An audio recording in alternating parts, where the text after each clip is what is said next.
Hola, muy buenas a todos. Hoy estamos en un episodio más de Tu Voto, Tu Futuro. Nos encontramos con nuestro invitado Eli Feinstein, candidato a la presidencia de las elecciones 2026. Bueno, antes, para empezar, ¿cómo se encuentra? Y sobre todo de salud, por supuesto. Muchísimas gracias, Maripaz. Un honor estar acá en el Campus Creativo. Estoy muy bien, dadas las circunstancias del accidente que tuve. La verdad que la recuperación ha sido mejor de lo que yo esperaba y de lo que los doctores esperaban. Eh, por supuesto que hay una parte emocional difícil porque murió en el accidente conmigo. Ya hay una amiga de muchos años, colaboradora además, eh, y es una mezcla de sensaciones muy extraña, ¿verdad? Porque uno no puede dejar de sentir alegría de estar vivo, pero con un hueco enorme, y la preocupación por la salud de Fabián, que ahí sigue todavía en el hospital, que va mejorando, gracias a Dios, pero eh, todavía tiene más camino adelante. Eh, pero bueno, en lo físico estoy, como decía, bastante mejor, muy contento de estar acá, muy contento de poder compartir con los jóvenes. Muchas gracias. ¿Dónde le vamos a entrar en materia? Leyendo su plan de gobierno me llamó mucho la atención, que usted habla de eliminar impuestos cuya administración supera la recaudación. La pregunta real es, cuáles son esos impuestos y cuánto perderíamos o ganaríamos con su plan? Magnífica pregunta. De hecho, el Ministerio de Hacienda no tiene una contabilidad de costos. La hemos pedido y no lo llevan así, ¿verdad? Entonces, ellos mismos ni siquiera saben cuánto les cuesta administrar un impuesto. Pero nos encontramos impuestos que recaudan 700,000 colones al año, impuestos que recaudan 3 millones de colones al año. Y la mayoría de esos ya los logramos eliminar. El PLP ha presentado proyectos que hemos logrado eliminar 23 impuestos, además de la rebaja del marchamo.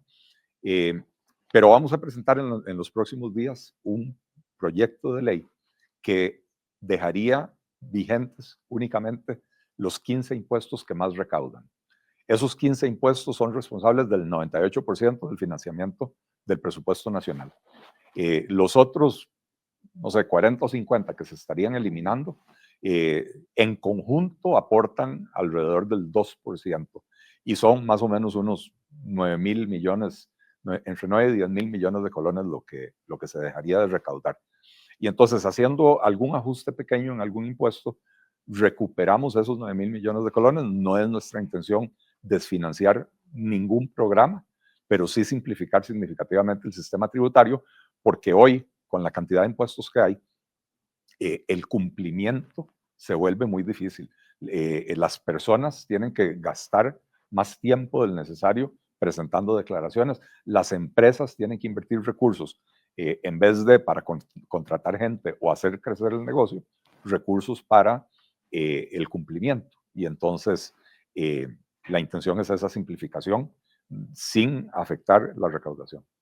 Yo entiendo muy bien su proyecto y su plan. Mi pregunta real es si existe algún plan para evitar un hueco fiscal.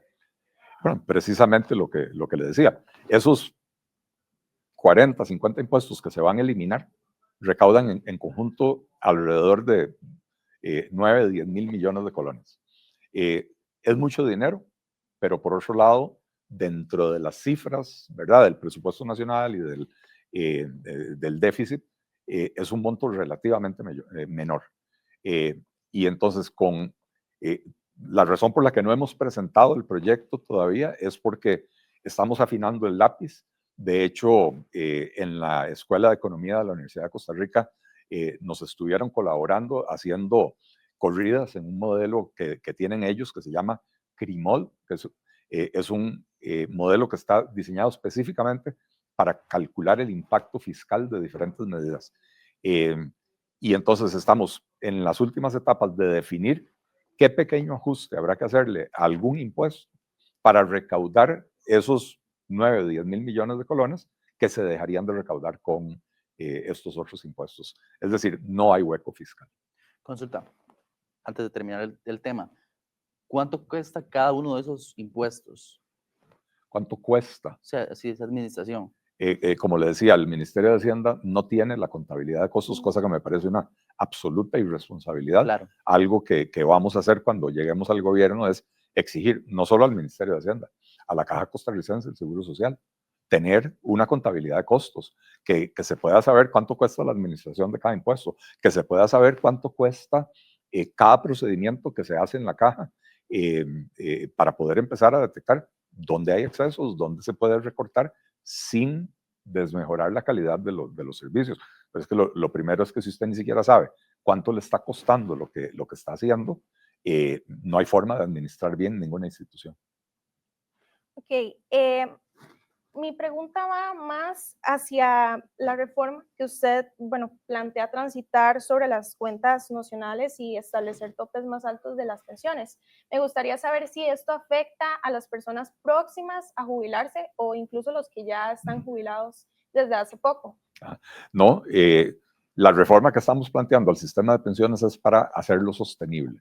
Sí. Pero ciertamente las personas que ya están próximas a pensionar, para empezar, a los pensionados no les afecta en absolutamente nada, y las personas que ya están próximas a pensionarse se mantienen dentro del sistema al que han cotizado toda la vida. No podemos de pronto decir, no, ya lo que cotizaron se tiene que pasar a otro esquema. Para las personas jóvenes, Maripaz y Cristian, hoy ustedes no tienen garantizada la pensión del IBM. El modelo que tenemos de reparto no es sostenible en el tiempo. La razón por la que no es sostenible en el tiempo es que en los años 70 había en Costa Rica, sin que estuviera universalizado el IBM, había en Costa Rica 32 trabajadores activos por cada pensionado. Hoy andamos por debajo de 5 trabajadores activos por cada pensionado. Y ustedes saben que cada año nacen menos niños, lo cual implica que cada año van a estar entrando menos personas a la fuerza laboral, y entonces se vuelve imposible sostener un sistema de pensiones. Estamos muy cerca de llegar al umbral de 3 trabajadores activos por cada pensionado. Las cuentas nacionales o las cuentas nominales lo que permiten es que todos los aportes del trabajador, del patrono y del Estado se registran en una cuenta del trabajador de Maripaz. Usted puede ir viendo todos los meses cómo va creciendo su cuenta. Eso también le genera un incentivo, porque, digamos, usted tiene que trabajar, bueno, aproximadamente 35 años para alcanzar las cuotas necesarias para pensionarse. Usted a los 20 años puede decir, me voy a ir a la informalidad por 10 años, empiezo a trabajar a los 30 y me pensiono a los 65. En el sistema de cuentas nominales, si usted no aporta, su ahorro no crece. Y entonces usted misma va a ir viendo, a la pucha, si no aporto, no crece, mi pensión va a ser menor.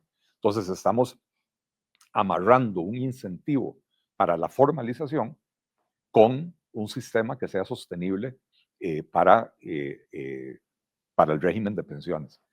Pero sí, insisto, las personas que ya han cotizado durante un cierto número de años se mantendrán en el régimen actual y le corresponde al Estado costarricense garantizar que esas pensiones que ya están comprometidas se puedan pagar.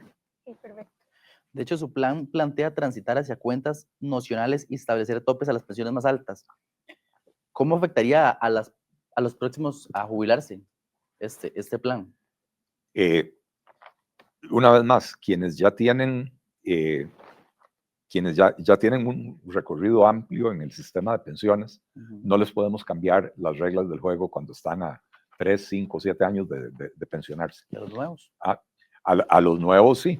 A ver, el IBM tiene un tope que anda en el orden de 1.600.000 colones al mes.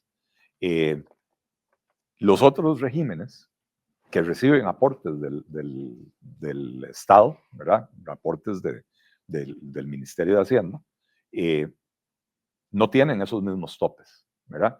Y entonces, el planteamiento nuestro es empezar a racionalizar los sistemas de pensiones para garantizar su sostenibilidad en el futuro. Y entonces, si hoy usted se puede pensionar del Poder Judicial con una pensión de 9 millones de colones, que con las reformas que se han hecho en los últimos 10 años le van a rebajar la mitad, usted todavía está con 4,5 millones de colones a la casa. ¿Cuál es el problema con eso? No es un tema del monto, es un tema de cuánto cotizó usted para obtener esa pensión. Imagínese que usted entra a trabajar nuevito al Poder Judicial y entra trabajando, recibiendo salario base, 490,000, 500,000 colones al mes. Y que usted hace toda una carrera y que en los últimos 5 años suyos en el Poder Judicial, usted es magistrado. Pero antes de eso, usted estuvo cotizando sobre salarios de 500,000 pesos, salarios de 1 millón de colones, y entonces no le alcanza con lo que usted cotizó para recibir una pensión incluso de 4,5 millones de colones. Y entonces hay que poner límites para que el régimen se vuelva sostenible. Don Eli, me gustaría también entrar como en materia de educación. Bueno, en su plan, usted menciona sobre la modernización de plataformas educativas y el uso de tecnologías en las escuelas. ¿Esto cómo aseguraría usted que la digitalización del Estado y la infraestructura educativa digital también llegue a lo que son las zonas rurales o los que tienen menor acceso? Para eso existe un fondo que es Fonatel, que hoy tiene, no sé, varios cientos de millones de dólares, que se ha vilipendiado mucho ese fondo. O sea, en realidad, el desarrollo de proyectos en Fonatel ha sido más lento de lo que uno hubiera deseado. Eso lo tenemos que revisar para mejorar la administración. Pero cuando Fonatel tiene plata en la cuenta, no es porque no la han usado, es porque hay proyectos que se desarrollan a lo largo del tiempo. Por ejemplo, si usted recibe un subsidio para tener internet, Fonatel tiene que tener el dinero para pagarle su subsidio mes a mes. Entonces ya es plata que está comprometida. Entonces vamos a agilizar Fonatel, la administración de Fonatel.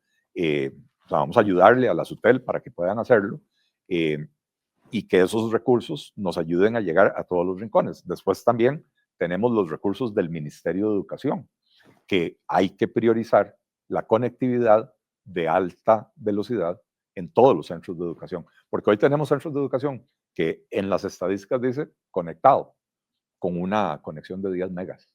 Y hoy en día una conexión de 10 megas lo que sirve es para que tal vez la directora de la escuela use WhatsApp. No alcanza para que los alumnos tengan el aula. Y con la colaboración del sector privado, vamos a conseguir equipo de cómputo para que, no es para regalárselo a los niños, es para que todos los niños tengan un equipo en la escuela que lo puedan utilizar para mejorar el aprendizaje. Es decir, es una combinación de acciones que hay que tomar, pero insisto, esta es un área en la que hay recursos, nada más que no se han utilizado correctamente. El actual gobierno tomó la irresponsable decisión de básicamente echar por la borda lo que se había hecho anteriormente, pero lo hizo sin tener un plan remedial. Es que si usted me dice, mire, no me gusta cómo funciona esto, pero aquí tengo una propuesta que va a funcionar mejor, yo puedo entenderlo. Pero si usted me dice, no me gusta esto, pero no tengo otro plan y voy a cerrar esto, ¿qué hizo? Desproteger a los jóvenes, atrasar el proceso de implementación de Internet de banda ancha en las escuelas. Y entonces eso en nuestro gobierno se acaba. Eli, perdón que lo interrumpa, usted habla mucho de digitalizar la educación. ¿Cómo se asegura de que las zonas más rurales también tengan este tipo de acceso? Precisamente con, primero, los proyectos de Fonatel. Segundo, que tenemos que explorar diferentes tecnologías. No podemos esperarnos a que la fibra óptica llegue a ¿cómo se llama? Al río San Juan, por decir algo, ¿verdad? Pero hoy existe internet satelital, existen otros medios que se pueden utilizar, incluso existen organizaciones, ¿verdad? Bill Gates, Elon Musk, que aportan equipo, aportan conexión, aportan a un costo reducido o incluso en algunas ocasiones hasta donado, ¿verdad? Entonces, Costa Rica no puede quedarse atrás. La brecha digital hoy es enorme y esa brecha digital está provocando brecha educativa, está provocando brecha económica y entonces tenemos que acudir a todas las posibilidades que hay de implementar el desarrollo de estas redes. Entonces, insisto, Fonatel tiene los recursos, tenemos que agilizar eso, tenemos que en el nuevo Plan Nacional de Tecnología, de Telecomunicaciones, perdón, establecer las prioridades, porque al final de cuentas el gobierno establece prioridades, Fonatel ejecuta de acuerdo a esas prioridades y nuestras prioridades son llevar conectividad de banda ancha a todos los rincones del país. Bueno, don Eli, ya para finalizar, me gustaría saber que en caso de obtener la presidencia del siguiente año y a la mitad de su mandato, los indicadores clave como déficit, empleo, no muestran mejoría, ¿cuál sería su plan de ajuste? Nuestro plan de gobierno es un plan de gobierno que lo que pretende es fomentar mayor dinamismo, mayor crecimiento económico, para que por esa vía pueda crecer la recaudación de impuestos. Pero esto va de la mano de una propuesta agresiva también de reforma del Estado, donde estamos planteando fusionar 3 ministerios económicos, el Ministerio de Hacienda, el Ministerio de Planificación Económica y el Ministerio de Economía en un solo Ministerio de Desarrollo Económico y Competitividad, y después fusionar agricultura y ganadería, industria y comercio, pesca y acuicultura, energía y minas en un solo Ministerio de la Producción. Y entonces la misión de esos 2 ministerios es asegurar que la política económica y la política de producción del país estén diseñadas para promover la mayor competitividad. Se generan algunos ahorros. Esos ahorros se pueden utilizar para las áreas prioritarias como seguridad, educación. Para infraestructura tenemos que recurrir sí o sí a el capital privado, las alianzas público-privadas. Pero entonces es un programa que genera crecimiento económico, lo cual mejora la recaudación, genera ahorros en la parte del gasto, y entonces no va a suceder que los indicadores se desmejoren. Por el contrario, vamos a tener los recursos disponibles para poder invertir más en educación, en seguridad, sin afectar esos indicadores. Don Eli, qué bueno que menciona la seguridad. No me quería ir sin preguntarle un poco de eso. Voy a ser muy puntual en eso, es mi forma de interpretar, pero me parece que no, en su plan de gobierno o en muchas entrevistas que usted da, no le da la importancia tal vez a la realidad que estamos viviendo. ¿Cuáles son sus objetivos en un casual gobierno? ¿Cuáles son sus objetivos para reducir estos números que son bastante grandes? Me sorprende esa afirmación, Cristian. Nosotros claramente hemos establecido que queremos reducir la tasa de homicidios a no más de 10 por cada 100,000 habitantes. Hoy andamos en el orden de 16 o 17 homicidios por cada 10,000 habitantes. Y tenemos el plan en materia de seguridad más completo y más complejo de todos los partidos políticos. Tania Molina, que es nuestra candidata a la vicepresidencia, que es experta en seguridad, es criminóloga, y junto con ella un equipo de expertos, incluyendo a un exagente de la DEA, que nos han ayudado a elaborar nuestra propuesta, que incluye o propone un cambio de enfoque en la forma de combatir al narcotráfico. Hasta hoy el enfoque ha sido policías contra villanos dándose a balazos en las calles. Desde el momento en que hablamos de la lucha contra el narcotráfico, la guerra contra el narcotráfico, ese es el enfoque, es ir a darse a balazos. Los grupos del crimen organizado tienen más recursos que el Estado costarricense. ¿Y por qué tienen más recursos? Porque tienen la posibilidad de generar ganancias enormes. Estamos ante un fenómeno que se llama economía criminal, donde estos grupos ya no solo están trasegando drogas, sino que están en contrabando de medicamentos, de cigarrillos, de licores, de especies silvestres que sacan de los bosques y las venden a precios de oro. Es gente que está metida en desarrollo inmobiliario para lavar el dinero, compra y venta de ganado, etc. Entonces, entender el fenómeno de economía criminal nos obliga a enfocarnos en generar la inteligencia financiera, la inteligencia criminal, para entender dónde y cómo están generando esas ganancias, para atacar la capacidad de estas organizaciones de producirlas. En el momento en que sea difícil generar ganancias en el país, estas organizaciones se van a ir a buscar un nuevo rumbo. Por supuesto que además, y estamos planteando en el plan de gobierno, contratar 10,000 policías más para la fuerza pública, estamos planteando fortalecer al OIJ, estamos planteando fortalecer a la Fiscalía General de la República, porque sí es necesario más policías, más presencia en las calles, sí es necesario ir a erradicar grupos criminales, pero antes de ir a erradicarlos, tenemos que haber creado los instrumentos para que no puedan generar sus ganancias y además entrar a donde vayamos a erradicar un grupo criminal con una política de Estado, una política de reactivación económica, de inversión pública y de seguridad y seguridad jurídica para que también el sector privado pueda entrar a estos lugares y poner esa economía a crecer de una manera sana. Para concluir ese tema, ¿cuál es su concepto, cuál es su criterio con el hacinamiento carcelario? Que tengamos una situación así, y no solo el hacinamiento en términos de la sobrepoblación carcelaria, sino las condiciones infrahumanas en que están las cárceles, infrahumanas hasta para los policías que ahí tienen que dormir, ¿verdad?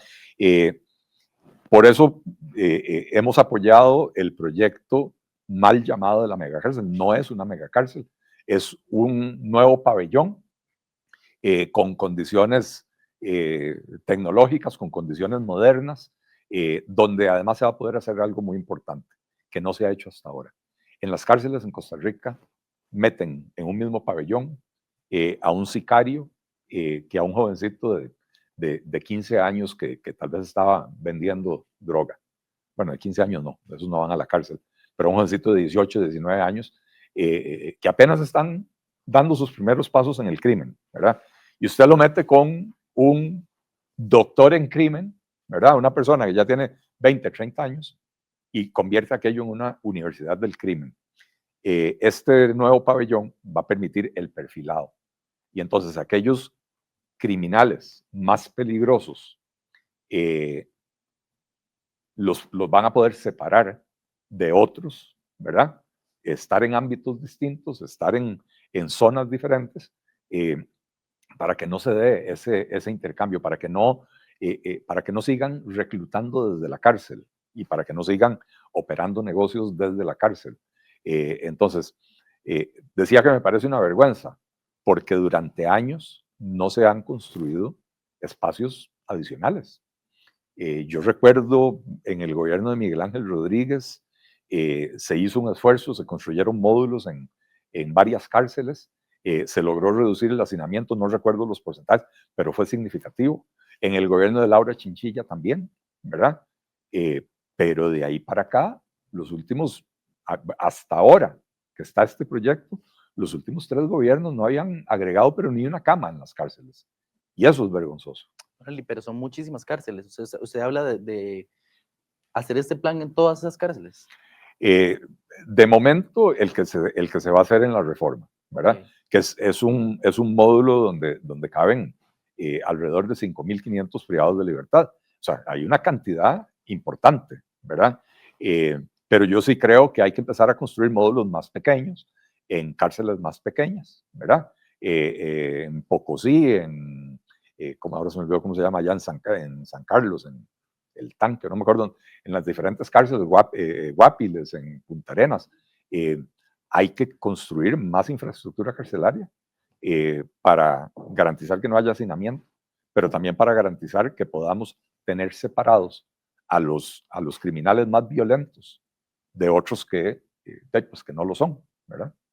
Bueno, don Eli, bueno, agradecerle por este espacio y compartir con nosotros sobre todo de estos temas tan influyentes y compartir su misión y visión para Costa Rica en las elecciones del próximo año. Muchísimas gracias. Muchas gracias, Maripaz, muchas gracias, Muchísimas gracias. Cristian, y muchas gracias a todo el estudiantado de la U Latina. Es un verdadero placer haber estado por acá.